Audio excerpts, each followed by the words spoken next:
যে মোহাম্মদের ভয় তুমি দেশ ছেড়ে পালিয়ে যাও, আমি যে সেই নবী মোহাম্মদ বলি যে আজ তো কথা বললে তখন বুড়িমা হায়রে চিন্তা করছে, অবনত মস্তকে দাঁড়িয়ে দাঁড়িয়ে মনে মনে করছে মক্কার মানুষেরা এই মানুষের ব্যাপারে আমার কাছে এত কটু কথা বলেছিল, আদৌতে মানুষটা এমন মানুষ নয়। যে মানুষের ব্যাপারে মক্কার মানুষেরা এত এত ভুরি ভুরি খারাপ কথা বলেছিল,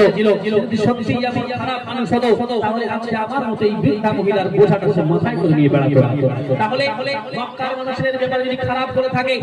অবশ্যই এই মানুষটা ভালো মানুষ, আর এই যদি ভালো মানুষ হয়ে থাকে, এই যে নবুয়তের দাবি নিয়ে আমাদের কাছে এসেছে, এই নবুয়তটাও সত্য। তখন যখন বুঝতে পারলো বুড়িমা কি করেছিল, ছকের মাঝে লিখছেন,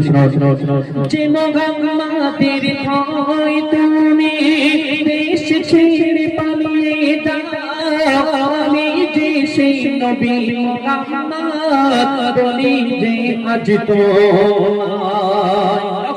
অবাক হয়ে নবীজির গান ধরে তোলেন বুড়িমা, অবাক হয়ে নবীজির গান ধরে বলেন বুড়িমা, বলে দাও